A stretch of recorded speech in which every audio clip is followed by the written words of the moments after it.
والفلسفة والأدب والفكر.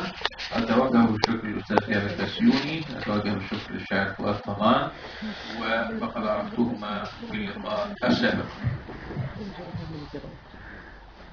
Mi intervención prosaica no va a estar a la altura de los maravillosos cuentos que nos han leído y de los excelentes poemas que han dicho, y subrayo lo de dicho porque no los han leído propiamente, y me ha llamado mucho la atención el ritmo, el tono, la acentuación y los silencios con que los han dicho, de modo que, aunque yo no entendía el contenido semántico de los poemas, sí me sentía implicado y comprometido por el ritmo, la prosodia y la métrica, lo que confirma la importancia que tiene el ritmo, la prosodia, la métrica, las cesuras y los silencios en un poema.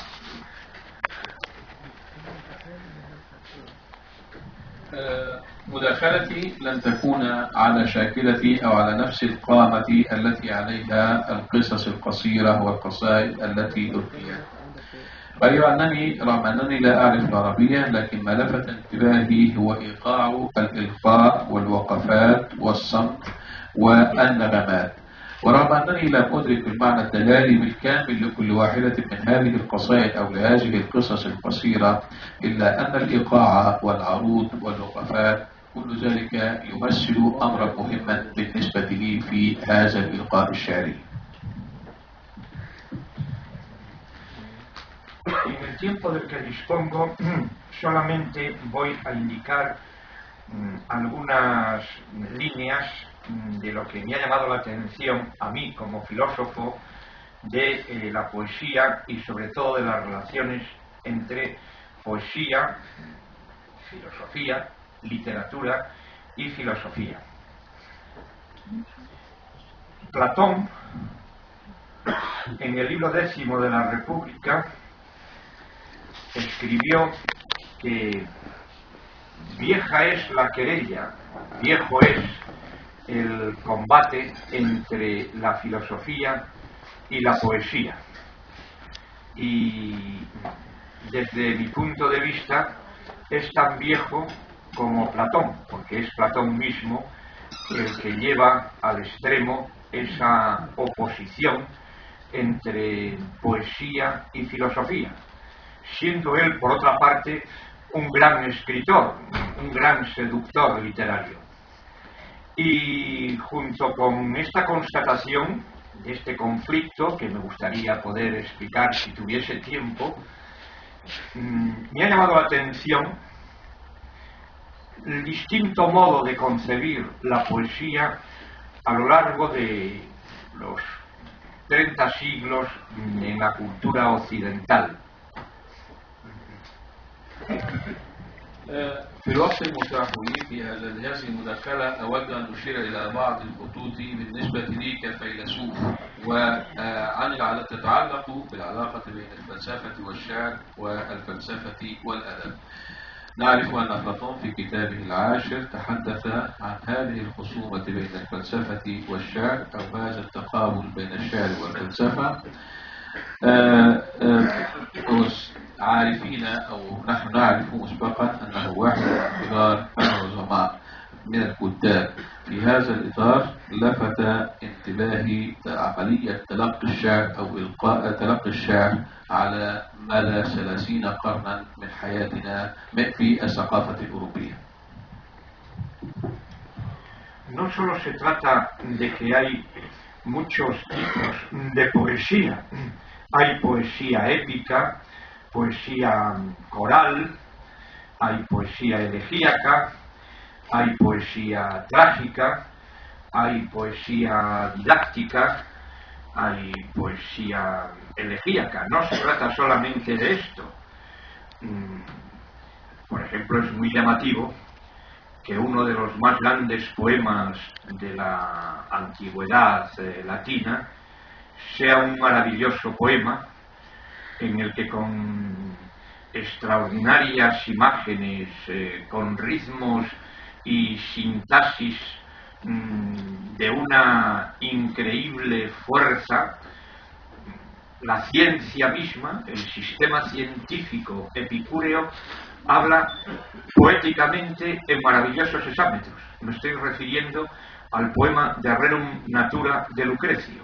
Gran poesía en donde la ciencia habla poéticamente y donde no hay ninguna contradicción entre la ciencia, el sistema físico, lógico, ético, epicúreo, democristiano, y la expresión poética de la misma. No me refiero solamente a este hecho, lo cual indica la apertura y la tolerancia que hay que tener en el ámbito de la poesía con distintas modalidades de ejercer la creación poética, sino me refiero a la función misma del poeta, tal como a continuación voy a exponer. الأمر لا يتعلق بأنواع الشعر من حيث أنه شعر مديح أو شعر تعليمي أو شعر مأساة أو شعر رثاء. ما يلفت الانتباه أن هنا وجود قصيدة من القصائد اللاتينية التي تلفت الانتباه بقوتها ونظام تركيبها. كذلك نشير إلى أنه من الناحية العلمية والفلسفة العلمية الأبيقورية من لوكريثيو الذي يتحدث شعريا أي أن العلم يتم التحدث عنه شعريا، وليس في هذا تناقض بين الفسيولوجيا والأدب أي أن هناك كذلك أقول انفتاح من الشعر على مختلف الأنواع أو الأجناس الثقافية أو العلمية الأخرى. Si ustedes leen la comedia de Aristófanes, Las ranas, verán que se cuenta allí la historia de un proceso jurídico entre Esquilo y Eurípides bajo la presidencia del dios Dionisos, en el cual proceso jurídico se trata de establecer quién es mejor poeta, si Esquilo o Eurípides. Y Esquilo dice que él es mejor poeta y Dionisos lo ratifica y le da como vencedor porque ha hecho mejores a los ciudadanos y les ha enseñado, como Homero, las artes de la guerra. Dice, cuando salían de ver mi representación de los persas, los atenienses salían plenos de heroico furor guerrero, y por eso yo soy mejor poeta. Esto a nosotros, por lo menos a los europeos, occidentales, que estamos bajo la concepción romántica de la poesía, nos extraña mucho que uno sea mejor poeta porque ha enseñado la agricultura, o los misterios de Orfeo, o la teología, o la guerra. Es muy sorprendente, porque los criterios que utilizamos, criterios estéticos, para juzgar a un poeta, no son los criterios funcionales, ¿no?, instrumentales de la vida, como son la técnica agrícola, la técnica guerrera, la técnica ritual o los saberes teológicos. إذا ما قرأتم مثلا قصيدة أرسطوفانس الضفادع، نجد أن هناك صراع بين اثنين من الشعراء هما إسكيليو وإيروبيدس يحتكمان إلى ديونيس في محاولة لمعرفة أيهما يقول شعره أفضل من الآخر.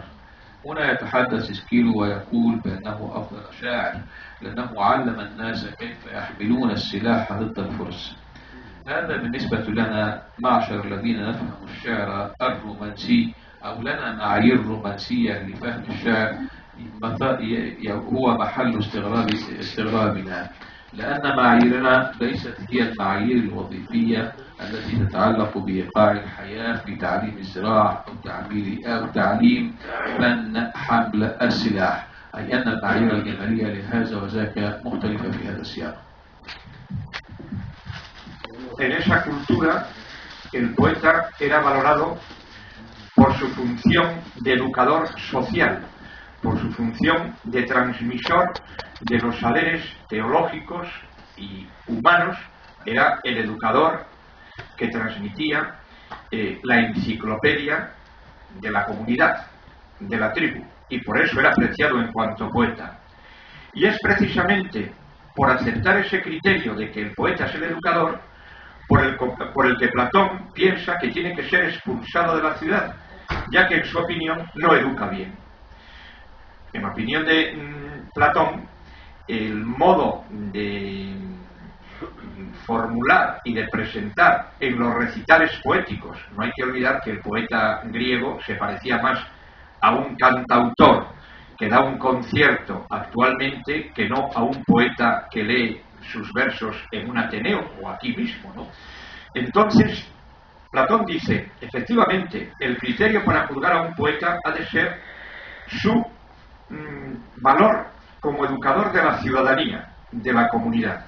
Si realmente no es capaz de educar bien, porque no es capaz de construir una sintaxis intemporal con afirmaciones de valor absoluto para todo contexto y circunstancia y para todo individuo, si no es capaz de construir una ética universal y una lógica y una metafísica universal, sino que describe los altibajos emotivos y pasionales de los individuos, que unas veces están de un modo, otras veces están de otro, son contradictorios, entonces esto no vale para fundar una sociedad justa, una república con leyes justas. Y por eso ha de ser expulsado de la polis, de la ciudad, porque altera el orden interno de la república con su música, con sus ritmos. No hay que olvidar que en Grecia el poeta al mismo tiempo era el compositor, pero el recitador que con acompañamiento musical y de danza formulaba sus poemas. Y solamente en este contexto se puede entender a un poeta griego.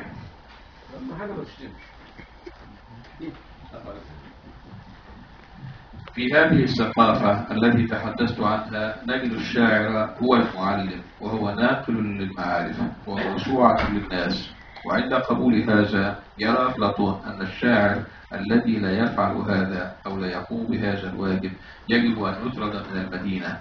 الشاعر اليوناني هو مغني، هو ملقن، ومختلف عن الشاعر اليوم في الإلقاء، إنه مربي المواطنين، وإذا لم يستطع ذلك أو لم يستطع وضع قانون أو دستور أخلاقي يهتدي به الناس في هذه المدينة فهذا غير مقبول، وبالتالي ولا يصح في إقامة ولا يمكن أن يساعد على إقامة مجتمع عادل، ويجب تركه من المدينة لأنه يغير النظام الداخلي للجمهورية. علينا أن نذكر الشاعر من خلال الإيقاع. Esto en Grecia valía especialmente para la poesía